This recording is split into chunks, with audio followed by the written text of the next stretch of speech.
নমস্কার তোমাদের সবাইকে সানাস স্মাইল এডুকেশন সেন্টারে স্বাগত জানিয়ে আজকের ভিডিওটি শুরু করছি।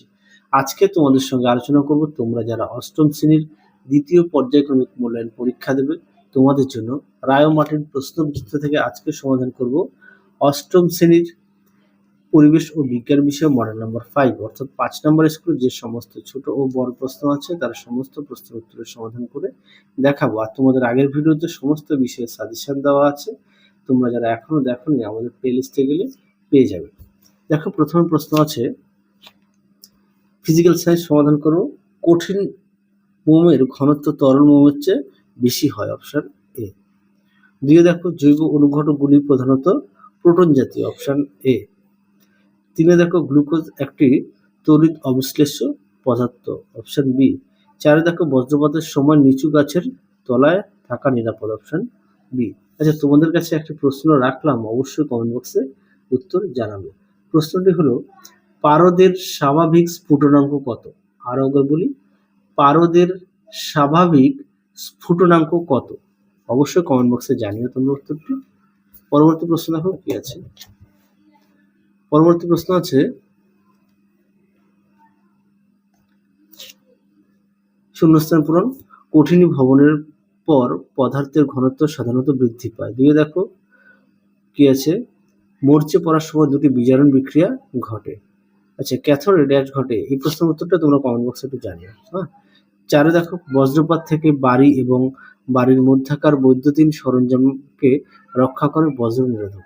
পরবর্তী দেখো অতি সংক্ষিপ্ত উত্তর দাও। একে আছে সূর্য থেকে কোনো পদ্ধতিতে পৃথিবীতে তাপ আসে, উত্তরটা লিখবে বিকিরণ পদ্ধতিতে। দুই দেখো বরফের ঘনত্ব জলের তুলনায় বেশি না কম, উত্তরটা লিখবে কম। তিনে দেখো একটি তড়িৎ অবিশ্লেষ্য পদার্থের উদাহরণ হলো বেনজিন। চারে দেখো খাবার সোডা কিরূপ যৌগ, উত্তরটা লিখবে আয়নীয় যৌগ। পরবর্তী প্রশ্ন দেখো কি আছে। একে আছে পরিবহন পরিচালন এবং বিকিরণ বিক্রিয়ার মধ্যে দুটি পার্থক্য লেখো। দেখো এই প্রশ্নের উত্তরটি তোমাদের রায় মার্টিন সহায়িকা থেকে দেখায়, দেখে নাও। বইটা একটু মোটা তো তোমাদের দেখাতে অসুবিধাই হচ্ছে। দেখো দেখে নাও। অবশ্যই তোমরা বিষয়গুলো উল্লেখ করবে। হ্যাঁ, বিষয়গুলো অবশ্যই উল্লেখ করবে, যেহেতু তোমরা উঁচু ক্লাসে উঠছো বিষয়গুলো কিন্তু একটু দিতে হবে। পরবর্তী দেখো কি আছে, অথবা দিয়ে খড়ের চালওয়ালা বাড়ি গ্রীষ্মকালে যেমন ঠান্ডা শীতকালে তেমন গরম থাকে কেন? দেখো এই প্রশ্নের উত্তরটি তোমাদের পাঠ্য বই থেকে দেখায়, যার পৃষ্ঠা নম্বর হচ্ছে 42।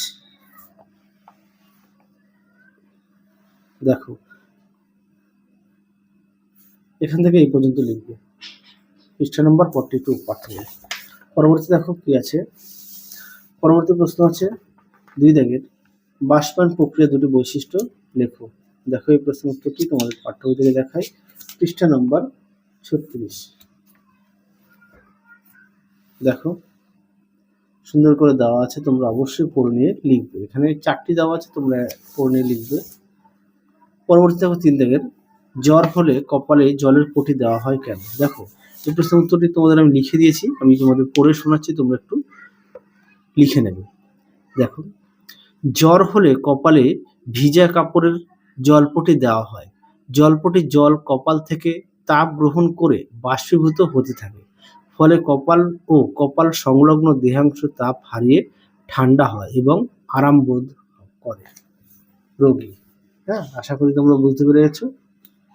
পরবর্তী দেখো 4 দাগে কি আছে, উপজাত পদার্থ কাকে বলে? দেখো প্রশ্নের উত্তরটি। তারপরে দেখো পারদ কি তড়িৎ বিশ্লেষ্য, যুক্তি দাও। প্রথমে এই প্রশ্নের উত্তরটা দেখাই। উপজাত পদার্থ, দেখো উপজাত পদার্থ, দেখো এখান থেকে দেওয়া আছে উত্তরটি, তোমরা অবশ্যই পড়ে নিয়ে লিখবে। দেখে নাও নিচে দেখো দেওয়া আছে। পরেরটা ছিল পারদ কি তড়িৎ বিশ্লেষ্য, যুক্তি দাও। দেখো পারদ কি তড়িৎ বিশ্লেষ্য পদার্থ, এখান থেকে এই পর্যন্ত তোমরা লিখবে।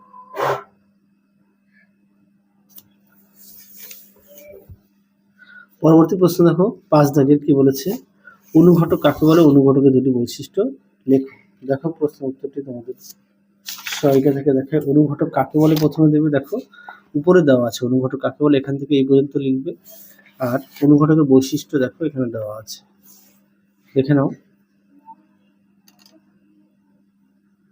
দেখো অনুঘটকের বৈশিষ্ট্য সুন্দর করে দেওয়া আছে পৃষ্ঠা নম্বর 88। পরবর্তী প্রশ্ন দেখো কি আছে। আচ্ছা, এই প্রশ্নের উত্তরটা তোমাদের পাঠ্যবইতে 86 পেজে আছে, একটু দেখে নিও, আমি দেখালাম না। পরবর্তী দেখো 3 দাগে রূপোর তৈরি গয়নার উপর গোল্ড প্লেটিং করতে হলে ক্যাথোড, অ্যানোড এবং তড়িৎ বিশ্লেষণ হিসেবে কি কি ব্যবহৃত হয়? দেখো প্রশ্ন উত্তরটি 244। দেখো এই প্রশ্ন উত্তরটি তোমাদের দিয়ে দিয়েছি। দেখো ক্যাথোডের উপর গয়না, আর অ্যানোড হচ্ছে বিশুদ্ধ সোনার পাত, আর তড়িৎ বিশ্লেষণ হচ্ছে পটাশিয়াম অরোসায়ানাইড। আশা করি দেখে নিয়েছি, এই তিনটি লিখে দেবো, ক্যাথোড, অ্যানোড আর তড়িৎ বিশ্লেষণ। পরবর্তী দেখো কি আছে, অথবা দিয়ে তড়িৎ বিশ্লেষণের মাধ্যমে নিষ্কাশন করা যায় এরূপ দুটি ধাতুর নাম লেখো। উত্তরটা লিখবো অ্যালুমিনিয়াম ও সোডিয়াম। পরেরটা দেখো এই ধাতুগুলি কিভাবে নিষ্কাশন করা হয় তা অতি সংক্ষেপে লেখো। দেখো প্রশ্ন উত্তর,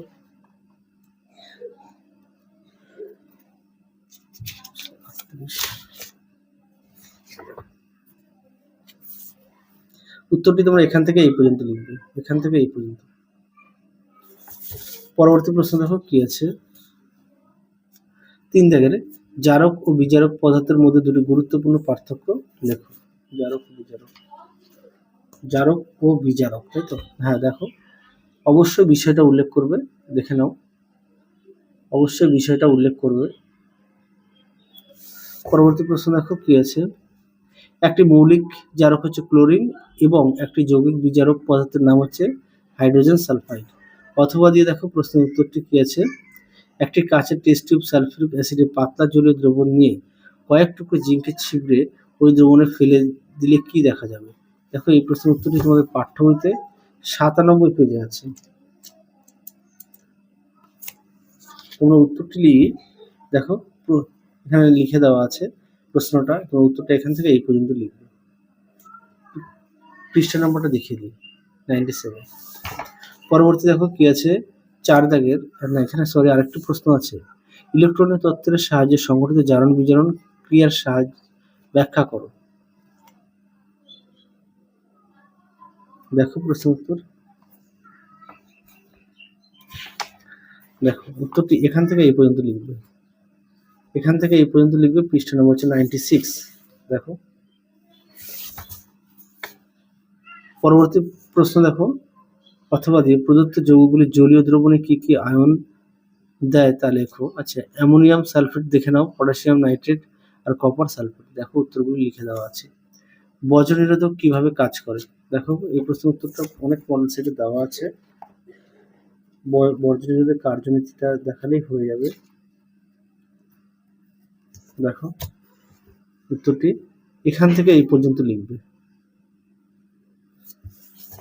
পরবর্তী দেখো, বজ্রপাতের সময় কি কি সাবধানতা অবলম্বন করা উচিত? এক হচ্ছে যদি তুমি বাড়ির মধ্যে থাকো, আর বি আছে যদি তুমি বাড়ির বাইরে থাকো।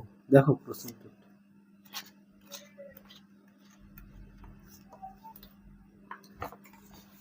দেখো এক আছে যদি তুমি বাইরে থাকো তাহলে এখান থেকে এই পর্যন্ত লিখবে, আর এটা হচ্ছে বাড়ির মধ্যে যদি থাকো এটা এখান থেকে এই পর্যন্ত লিখবে। দেখে নাও পাঠ্য বই পৃষ্ঠা নম্বর হচ্ছে 155। পরবর্তী প্রশ্ন দেখো, লাইফ সায়েন্স সমাধান করে দেখাবো। কি আছে লাইফ সায়েন্সে?